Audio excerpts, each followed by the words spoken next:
Hello and welcome back to my channel. My name's Christy Vann, and on this channel I teach velocity banking. So I wanted to talk again about vacations because I think that vacation with our family is so important.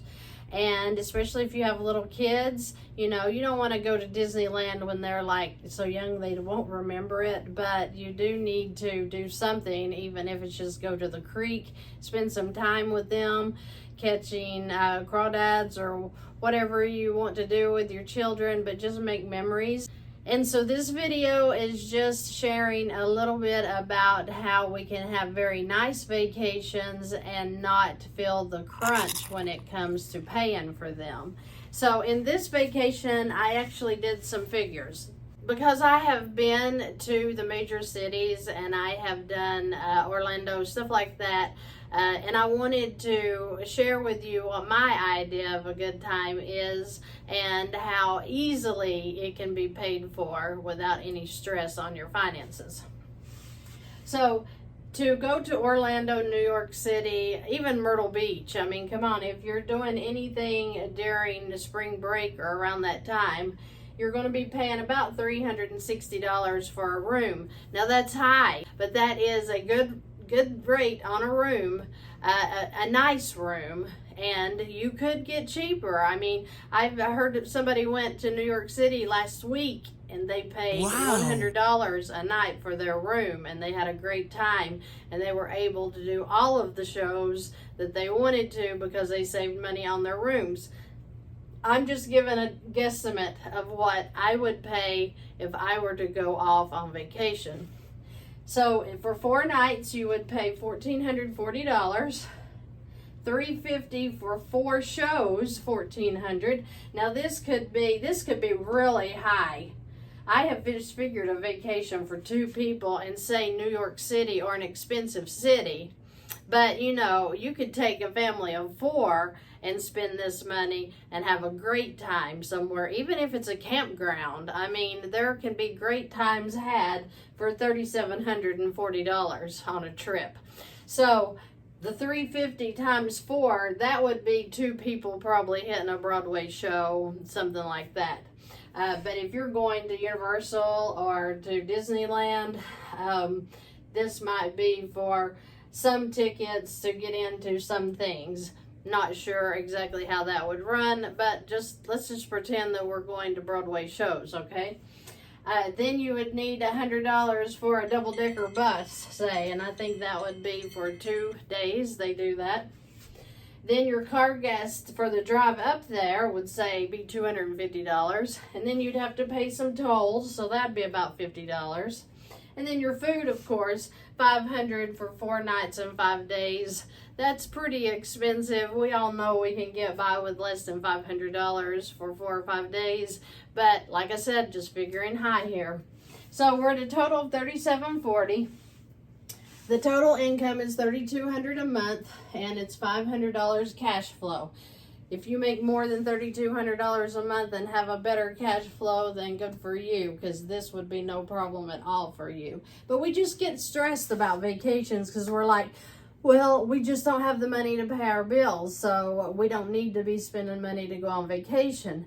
But if you just organize your bills and use velocity banking, you may be surprised how much of a cash flow you really have, and you could throw in a couple of vacations a year. It's very important that we put our priorities in the order they need to be so that we're spending time with our loved ones.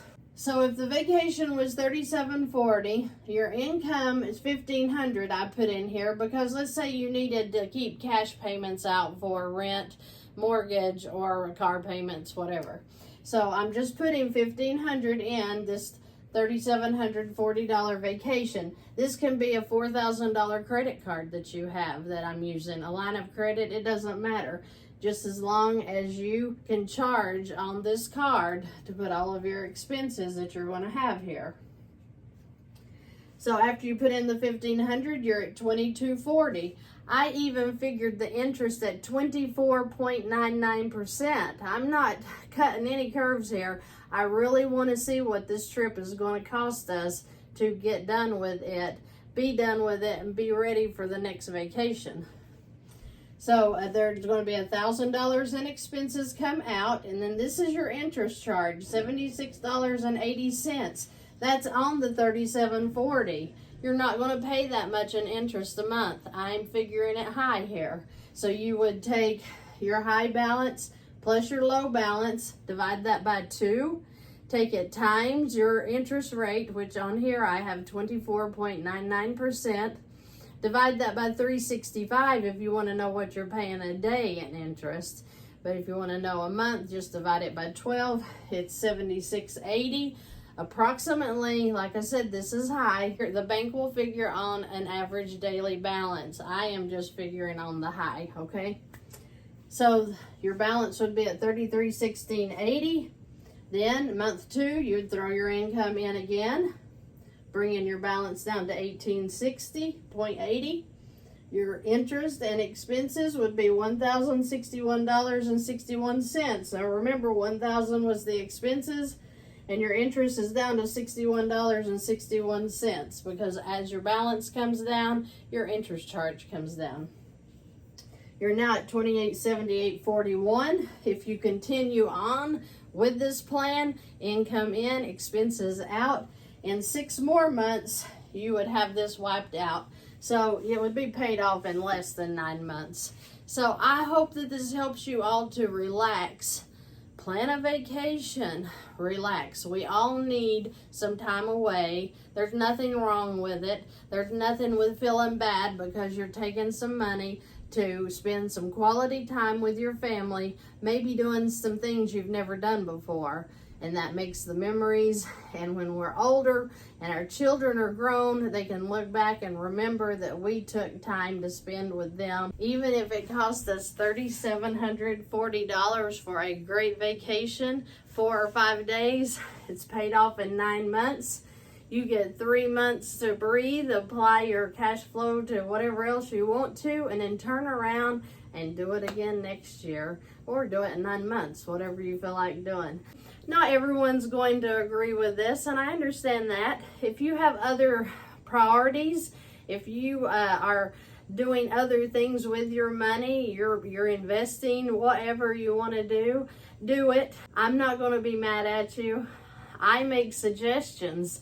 You make decisions. Make good ones. Don't spend your credit on frivolous things like new TVs and, just crazy stuff. But spend your money on things that are going to count for your whole life, for your future, and be good with your money. I appreciate you watching. I hope that this helps you to understand that we don't have to feel bad about taking our vacations, that we need to spend quality time with our families. Thank you for joining me. I hope you guys have a terrific day.